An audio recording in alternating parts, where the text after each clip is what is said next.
Winter is here. Yep.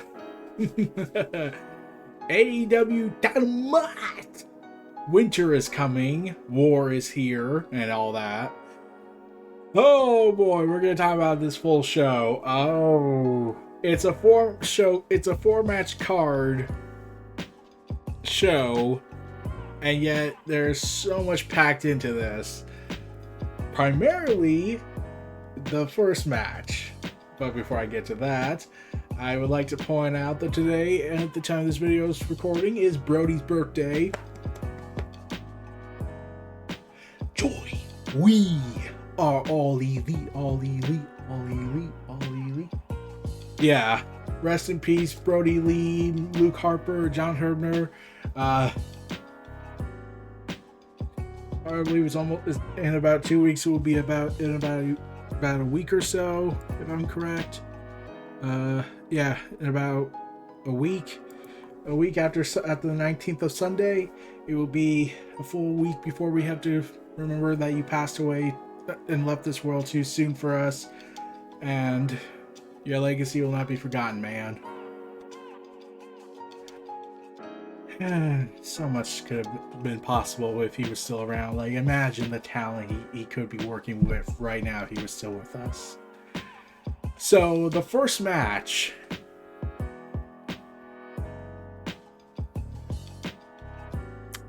How do you explain this delicately? They said, okay, so we're not going to have like a crossover promotion event happen down the road like Impact. We're not going to have the Best Bout Machine. We're not going to have any of that. We're not going to have any... And surprisingly, they didn't do surprise debuts like everyone assumed. Like, I assumed as well. Like, we all thought Windham was coming. Finally. But no. They went a different route of surprise. Hangman, who was then memeified into Wangman because of the font they used at the time, and then they corrected it. But we will always remember Wangman.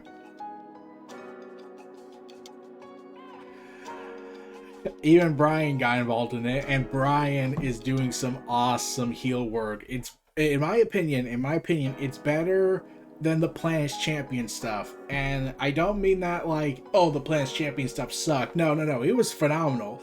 There was just one particular problem with the character. What exactly was he evil about? Protecting the environment? Calling Vince a boomer generation kid? Because he was, according to the societal standards. Vince did take a lot.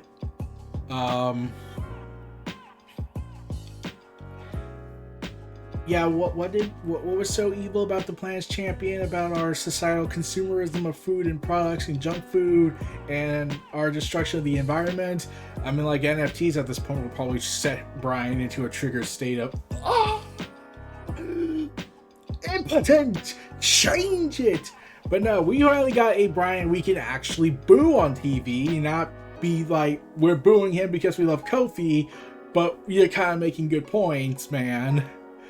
No, instead we get to say, boo, because you're a heel. Oh, man. Because Bryan decides to go after the Dark Order. Instead of being a face versus face match, they made Bryan a heel and decided to follow through on his gimmick of kick people's heads in, because that's a gimmick now that they're trying to really put over by trying to distance themselves from the yes chants, because everyone loves the yes chants, and that's what defined Bryan for a time. So naturally they had to find a way, like, okay, how do we make this work? How do we beat the yes chants? Kick their heads in? Okay, let's do it. And even Bryan doesn't even want merch. He wears a white tee, and I'm like, you realize people are gonna probably say that's your merch. And yeah, this match, they wanted to say, okay, there's no way we can do an Impact AEW crossover event, not yet at least, hopefully, I'm still waiting for my dream match, a dream crossover of the next 2-woman power trip from Bayley and Sasha to be Britt Baker and Deonna Purrazzo. Come on, the money's right there. You're not saying like they want it. Come on, Tony Khan. Come on, Scott D'Amore. But yeah, so Hangman, aka Wangman, took on Bryan Danielson in a hour-long match to a draw. I don't know how else I can describe this whole match. It was... People were saying this was like wrestling's Broadway match, whereas, okay, like Bryan worked 2 different matches when it came to high caliber, high stake matches. When he fought Roman and Edge at WrestleMania, it was the high explosive Hollywood style matchup. Explosive events, explosive chaos, weapons, all the things needed. That was WWE style. Make high dynamic explosions and get the crowd right away interested and hyped up. Bryan works a match for Hangman and he says, no, let's do an hour, draw finish, I don't win, and we do a Broadway style fight where we do a 3-act structure. We start off slow, then we get to a moment that cuts into the second act, then we pace it down a little bit, then we go all the way to the high point at the last act of this play. And it reminds me when Finn Balor said that Raw and SmackDown were like Hollywood. It's easy to hide behind all the bright lights and special effects, and that NXT's like Broadway. I say the Prince is back. That's kind of the vibe I got from this match. That what Finn Balor said, Prince Balor, or Prince Devitt as he was called, as he basically became when he went with the whole my future will be my past thing. Still say they had the potential to bring in Wyndham's The Fiend character as like he's the reason Prince Balor was like that for a time, but they never did that, even though it was there. The idea was there and they followed through, and they did bring up everyone who fights the Fiend changes. So yeah, what was once a fan theory became real, and they never really acted on it in NXT when they really should have, I felt. But yeah, Wangman took on Danielson in a clash of the ages, the longest match in Dynamite's history, in AEW history, 60 minutes, not Iron Man. They fought to a freaking draw, and it's just Broadway theater kind of vibe. 3-act structure. They work this slow, technical style versus somewhat of a brawler or all-rounder. Bryan thrives more on technical style, but Bryan's also selling a lot of the I'm an asshole attitude. He's going ahead and flipping the fans off. He's going ahead and just doing jumping jacks like how he did with Brock Lesnar when he was like mocking Brock Lesnar's bouncing around. And I'm just, oh god, asshole Bryan's the best. Oh man. And then he's flipping. Oh god. But Hangman is able to hang with him on that part. Like, I don't know I don't know which matches have been beyond the 30-minute mark for Hangman. From what the matches I have watched of him, besides tag team matches, all the matches I've seen have always been like 16 to 20 minutes, maybe 25 at best. Here he was being told, work an hour. You gotta work with this guy for an hour. And oh god, he proved he's their champ. He's their guy. He is their mainstream attraction. And oh, they tore it. They tore it down. They stole it. They ripped it a new one. And it's like, I feel sorry for Sydal and Wardlow, who have to be told, you're gonna have to follow that, but not be as good as that, sadly. I don't even know why they put that match there. Like, it could have easily just been a 3-match show and given the extra minute and 30 seconds to Serena, Deeb, and Shida. Like, do that. Wardlow and Sydal's match was just basically a dark episode. a dark match. But it just kept getting bigger and bigger in this match. It was getting so intense, and I was loving Bryan's heel act on this. When Hangman got busted open, I had to go online. I watched the show in full to give my support. When I got off work, I finished the last half when it got to Hikaru, Shida, and Serena Deeb in their grudge match. I was on the proponent. Okay, I heard about all this stuff about Hangman and Bryan. I can't watch it on Dynamite because there are ad breaks. So I'm going to search online, see if anyone's going to upload the full context of their match from the Fight TV app just to see it and give my support, then make a video and talk about that, and then I will be good. I had to watch the full 60 minutes. Like, if you're going to give me 60 minutes, I want 60 minutes.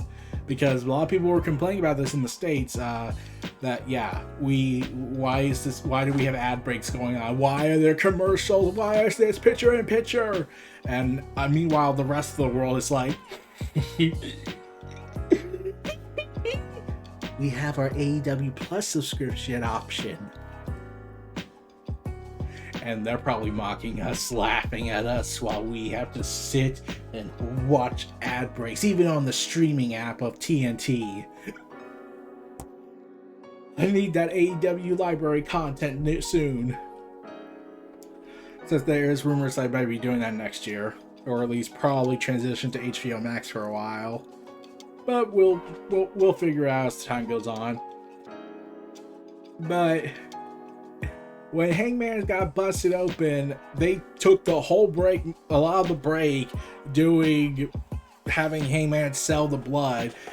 I could complain about that, but I also get, like, they don't want to waste that kind of stuff from the fans who have to watch on TV. It's kind of this tricky situation they're in on that. And fans were chanting, Bolton, Bolton, Bolton, Bolton, and all that. And then when they got back into it, it was like, we gotta get into the second act, man. We're getting into the second act. And and we're off to the races on there. And it's just getting bigger and bigger and bigger. And then we get to the third act, the Tombstone Pile Driver, which people did complain about, which I do get because WWE also has a history of the Tombstone Pile Driver was the finisher. Yeah, if you kicked out, it was basically you had to be a legend to do it, and if you were able to kick out, it's either the dead man was getting older and therefore wasn't able to do the impact he used to do, or you were just that tough son of a bitch. Sadly, I get that argument. But I'm on the opinion, like, AEW's not WWE though. Yes, they have the talent that just works there, but they have their own distinct style. They think, hey, let's do wrestling. WWE is about the trauma of Hollywood and storytelling and sports entertainment stuff, and whether it's good or not is subjective, but that's a different matter. But WWE style is we can do finisher after finisher after finisher because people play the video game, so therefore it's perfectly alright. For me, at least, that is. It doesn't bother me. But for others, I get why it bothers them. But the Tombstone Pile Driver, like, I always did think it was like this sacred move back when I was a big WWE fan. And now when I look at the independents and when I watch New Japan and when I watch AEW, I was like, okay, it's a big deal in WWE land, but for, well, the rest of the community, it's like, But at least they acknowledge that when you kicked out of the Tombstone Pile Driver from Taker or Kane, you were told you're kind of a big deal now. Like, we're gonna this is a big deal. So when that happened, then it really starts getting crazier and crazier and crazier. And people were going ahead and asking why his blood disappeared. Hangman's blood stopped pouring out after like about 20 minutes. Luckily, Taz decided to bring up why that happened because thank God we actually have medical experts on this at least. The blood clot, the blood hardens and dries up rather quickly if left alone, and tries to seal up the laceration area as best it can. Then it's left to the doctors to, do the rest. But it tries to help stop the bleeding as best it can when exposed to air, so yeah. Finally, we got an explanation. There, now we can go and complain about how doctors are wrong even though they're not on this. And of course, Bryan wouldn't be complete without explaining his fetishes, because he finally got, yes, I'm getting bloody chested, yes. In fact, when he went ahead and grabbed Hangman's blood and smeared it on him, I was like, oh, yeah, no, yeah, like, normally when Eddie Kingston did that, it was just like I'm marking him with his blood on me. But when Bryan does it, and the context that you hear now when Bryan talks about he loves having his chest bloodied and basically snapped, crackled, and popped, I'm thinking, oh god, I'm kind of curious as to know, are you aroused by it? Because you're kind of freaky at times, man. Even his wife was wondering should I do that when we're alone? Oh no, I prefer to do it in the wrestling league. Yes, I prefer you, my wife, not to do something to me that I want big grown men to do to me. Take that joke for what you want. Oh man. But yeah, Bryan is just phenomenal as a heel. This is not Daniel Bryan. Like, we've acknowledged that. The outside, this is not Daniel Bryan, the Yes Movement. This is not Daniel Bryan, the Rookie. This is not Daniel Bryan, the Plants Champion. This is the American Dragon, Bryan Danielson, in his rawest, ultimate form. And he is laying waste to all. He has a strong, here's the thing. He has a strong contendership to say, I deserve Wrestler of the Year next year. For this year alone. He has had matches with Roman, he's had matches with Edge, he's tore the house down in WWE to the end, and he's been tearing it down since he came in AEW, elevating more and more younger talent with his abilities. And the only other guy that can compete with him is Kenny Omega for next year. I honestly to God think those two are the only people you can have the conversation with, because think about it. Bryan worked 2 promotions and stole the show every time. Kenny Omega worked 3 promotions, was 3 times the world champion going on, was working hurt, and was told, go do death stunt matches. Also, get yourself cut open with a pizza cutter. And Kenny's like, I'll do it. But I want explosive barbed wire involved. If we botch it, then we'll blame the production company afterwards, because they don't care. But yeah, that's the, like, those two wrestlers are the only ones right now I can say realistically, yeah, they're the conversation for next year's top 1. They are in the one. And I want it to go to a draw in the voting and PWI illustration, and then they make it a storyline on TV, and they have a match on pay-per-view as the opening match to determine who is the undisputed number 1, and the match could go either way. We don't script the ending. They have to decide who gets it best. Or we could just screw that and do the judges system. That's why, like, come on. There, I gave you your storyline, Tony Khan. If you do this, I demand checks or PayPal. In fact, just promote my Patreon, and I will go. Just promote people to donate to me, because I've been clearly helping you give you creative ideas. Come on, man, do it. It's so there if they do it.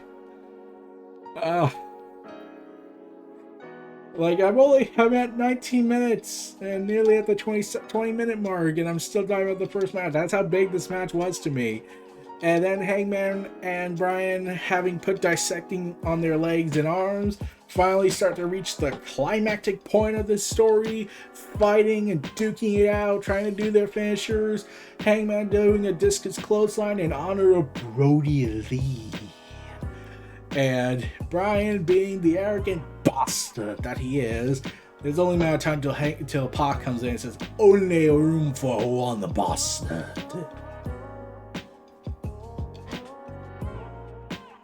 Only room for one. There can only be one. And it's, yeah, sometimes when I saw Bryan land on his neck, I was like, Or when Bryan, because he's a suicidal diver, because he loves to do it, does the diving headbutt because he doesn't know when to say no to that. Like, come on, man, can you just stop? All the other moves I can forgive because you're gonna have to take that kind of risk. But the diving headbutt, you could not just do that. Just make a frog splash. That would be less damaging.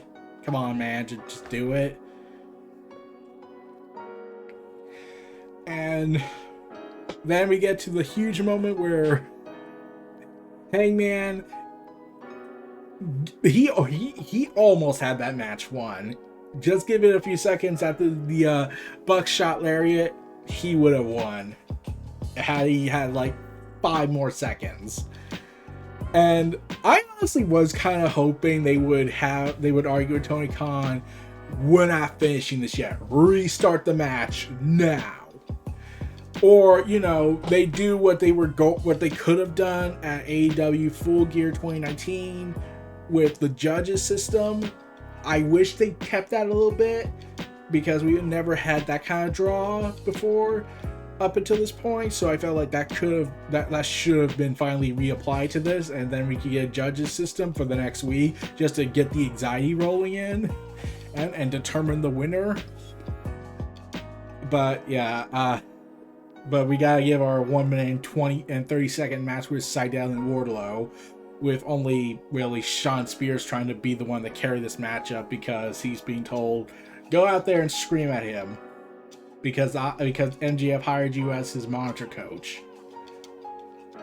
And then they depart after Wardlow, who's getting more and more cheered, powerbomb Sydal, which I'm surprised Sydal hasn't turned heel yet. After that, especially, he should. And he says, "Okay, Shawn Spears, I'm Shawn Spears. I'm gonna tell you, big guy who could now literally crush my skull with his bare knuckles, I'll drive, and you buy the champagne for me, even though I should probably be doing it, because I don't want to piss you off. Since I already screamed at you, and I already had a moment in my pants going ahead and whacking someone with a chair. Why is AEW having fetish wrestlers? I am trying to wonder that." Bryan with his weird talks, and Shawn Spears every time he just like with the steel chair, and I'm just laughing like, oh god. Maybe you should do that when you remember, oh wait, Bryan exists, and he's already trying to beat that department. And then there's Keanu Reeves going on and say, "I liked it. I liked when people modded Cyberpunk to get down and dirty with me, because that is definitely not awkward." It's awkward, yes. But yeah, that's what happened. That happened. But afterwards, we got some interesting comments. So, Tay Conti challenges Penelope Ford and promises to finish her in a submission match. And when I heard that, I was like, I wanted Tay Conti versus Britt Baker for the women's title to be an ultimate submissions match. Boo! I want a submissions match with the unsubmissionable. Because Tay Conti could make that argument. She hasn't been submitted by Britt Baker because she survived. Britt Baker only survived by pinfall, and I was like, yeah, let's do it. And then we get a promo vignette with Malik Black. And he is talking about his house. Like, he's making the house look strong. And everyone's like, wait, is this a YouTube house tour? No, not really. I just wanted to reference that for some reason. And Malachi Black decrees it has turned the House of Black into his own cult. So yeah, that sounds about right. It's teaching him that through agony and pain and all that, the house shall make him strong. He has questioned someone on their knees, drops a necklace on a person, and then spits black ink on him, and he vomits it out. And then he says this line, and let me comment on that after seconds, saying this: "Now, there's so much more than a king." And everyone's like, "Ooh, who's that?" And there's only one person with that name as that we know that Malachi Black has a history with: Brody King. And BodySlam.net reported right after the show, Brody King has signed a deal with AEW. And currently, Brody King and Malachi Black are the PWG Tag Team Champions. So when do we see Andrade join up with them? And also, can we also get Buddy Matthews and Wyndham Rotunda involved? Because let's be real, Tommy N did say on Zelina Vega's Twitch that, yes, had I worked with Bray Wyatt and WWE, I would have pushed for the story to involve Sister Abigail and my personal connection, the Dark Father character, to Bray Wyatt, and then we could have had a connective history and build up that lore in the Wyatt-verse. Damn you! Nick Khan! Khan! So, yeah. Brody King's looking more and more to be all elite, and he's gonna help raise hell. Let's see how the House of Black expands more down the road. And I'm still wondering if we're gonna get more follow-up on FTR and Malachi Black's little alliance. So now we get our grudge match for the evening.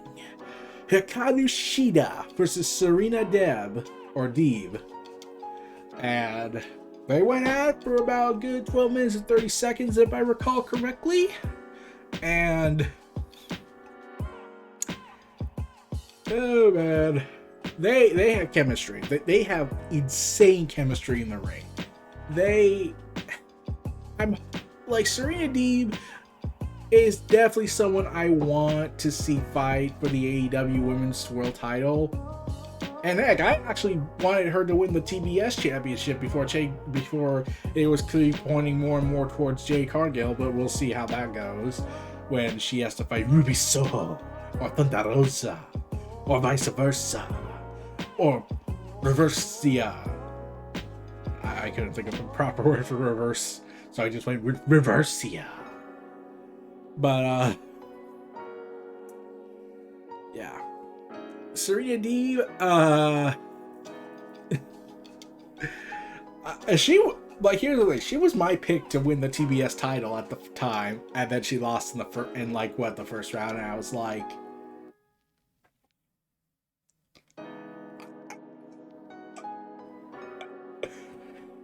yeah, I was disappointed by that a little bit, and then I was like, okay, man. Looks so much good from that, and especially, but now it's like, I'm hoping, can we get Serena Deeb with the title eventually, or can she fight for the AEW Women's World Championship? Like, she carried the NWA Women's title for that time after she beat Thunder Rosa for it. Come on, man, come on. And yeah, it gets yeah, and it ends looking more like it's going to eventually agree to another rematch how it ended, with Shida getting a pinfall via Deeb hitting the exposed buckle. I don't think that's the end, but I'm hoping we get another match with them. Backstage, we get to Tony Schiavone talking to the Varsity Blondes, since Julia Hart got poisoned by Malachi Black. Oh, by the way, his painted eye thing, yeah, he explained in an interview, oh, my eye gets worse as I become stronger. So I kind of like that little element he added to it. Like, Seth Rollins bleeding his eye open has caused a ripple effect for his overall character, highlighting that Seth Rollins is canon in the AEW lore. Yes! Though they can't say his name, even though we clearly want him to. Even though he could say it, since they did reference Miz. But besides that, I was hoping... I was thinking, like, so Malachi Black, the more he becomes stronger, the more damage his body takes. His eye becomes worse and worse. So what happens when he uses it too much? And whatnot. But, yeah. Tony Schiavone interviews Brian Pillman Jr. and Griff, and Pillman tries to be the sensible man to not let Black get in his head, and Griff gets pissed off, shoves Pillman, and says if he won't fight this battle, he will, and he'll fight Malachi Black next week, and saying he'll break his jaw. Yeah, he's screwed. So Malachi Black has gotten into the head of Griff Garrison.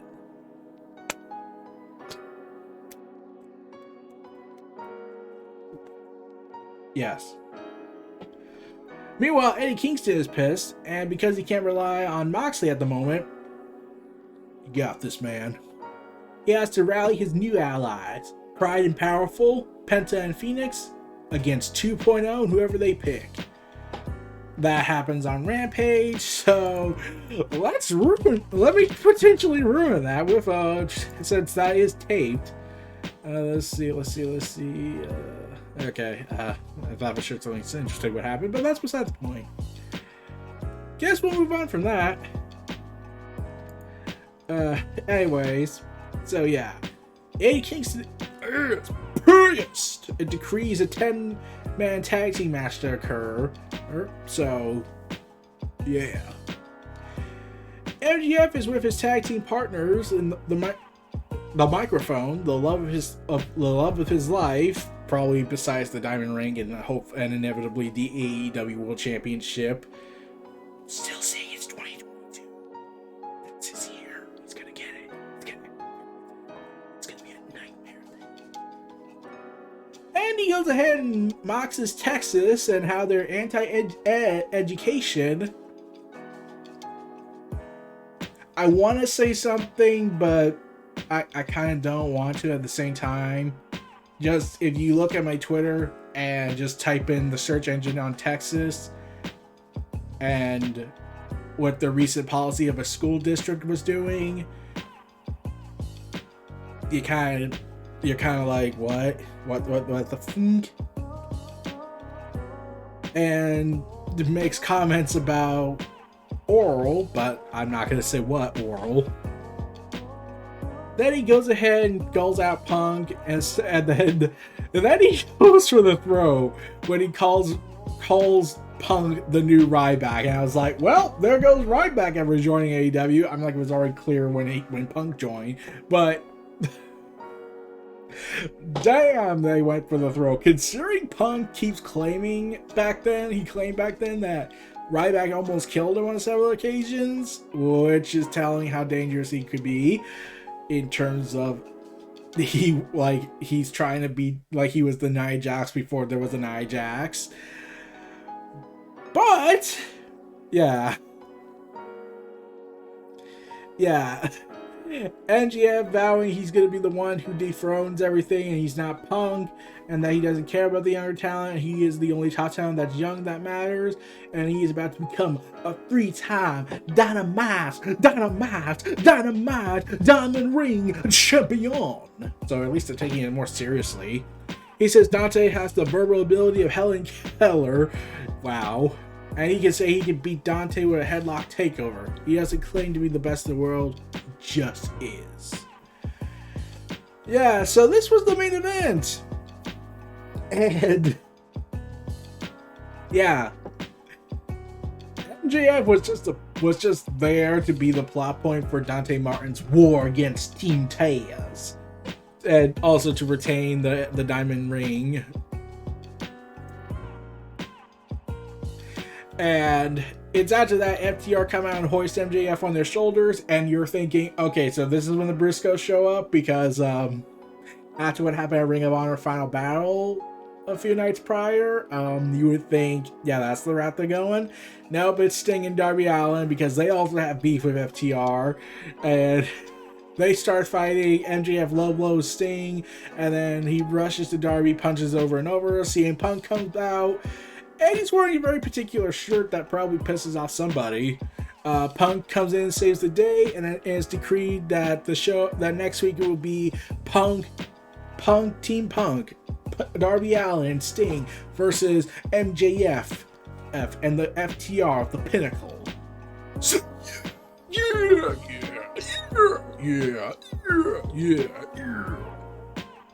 And that was Winter is Coming, AEW Dynamite special.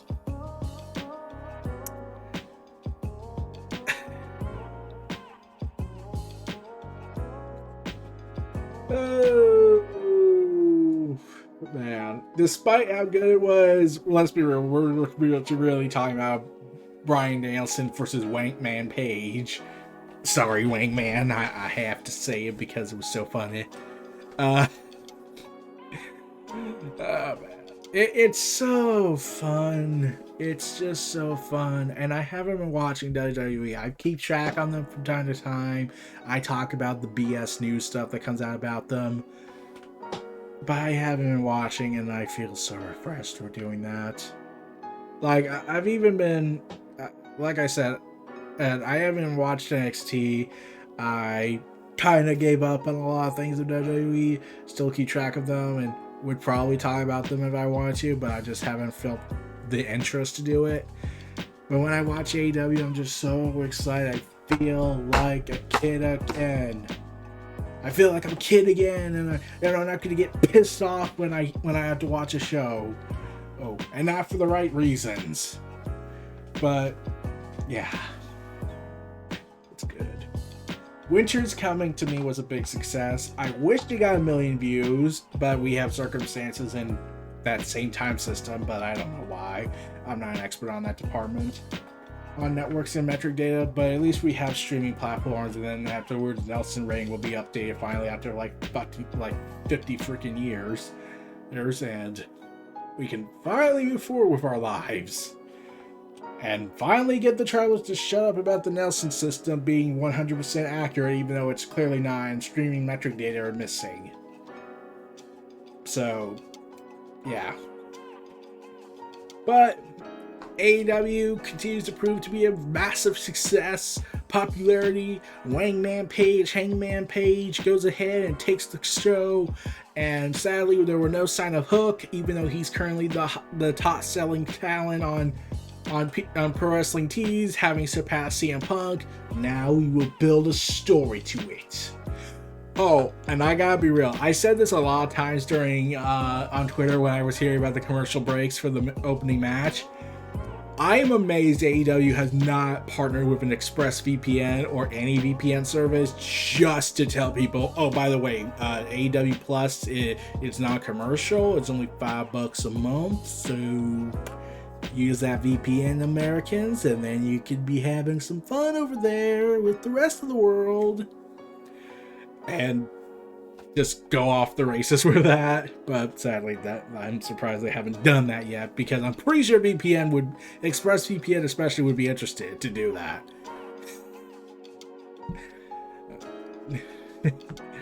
But like I said this, I said the UK's mocking us, and Americans are gonna, when they find out the truth, they're gonna be like, to the VPNs, and then we're gonna be off to the races from there. Fun times. And obviously the opening match was the show stealer. Serena, Deeb, and Hikaru was the second best match. Dynamite Diamond Ring Finals was the third, and Sydal and Wardlow was, oh my god, why was it even on the show? You could have just had this for Dark. I mean, like, you were, like, you like, and I could hear people say, well, they clearly need to have them to get written off the show. Okay, how about this? Instead of doing that, how about, I know this is a tough idea for this, how about just have a backstage segment where MJF tells Wardlow and Shawn Spears to go out and get him champagne to celebrate the big victory, and Shawn Spears just pats on Wardlow's shoulder, and he says, "I'll drive, you pay," and walks off. Wardlow's just like, and then he turns to MJF and is like, and leaves. There, you could have accomplished that in 2 minutes instead of wasting a match. You could have accomplished, heck, you could probably accomplish that in the amount of time it took to do Sydal and Wardlow. I don't get why that match is on there.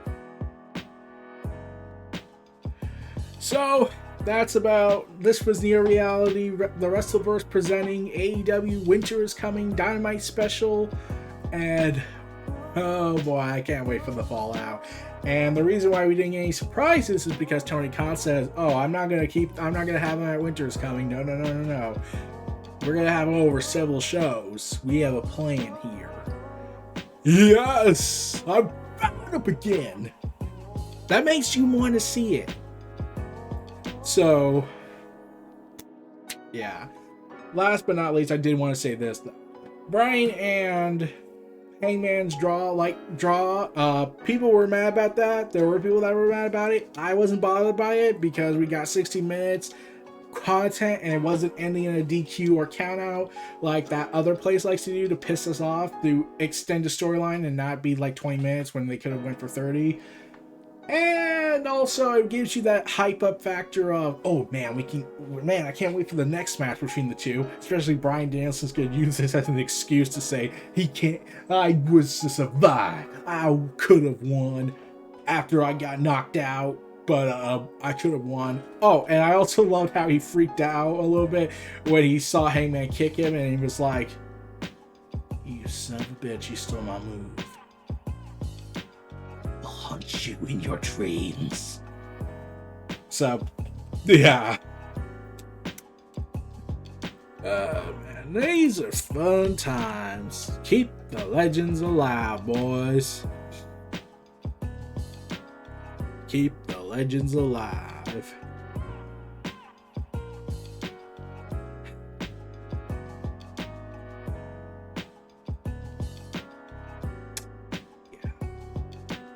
Well, this was Near Reality of the WrestleVerse talking about AEW Dynamite Winter's Coming special. Feel free to like, comment, subscribe, check out my content in the description below. Stay tuned for more. I'll see y'all next time. And I want to also just lastly say this. I wanted to talk about this show specifically because my first video on this channel was Winter's Coming 2020.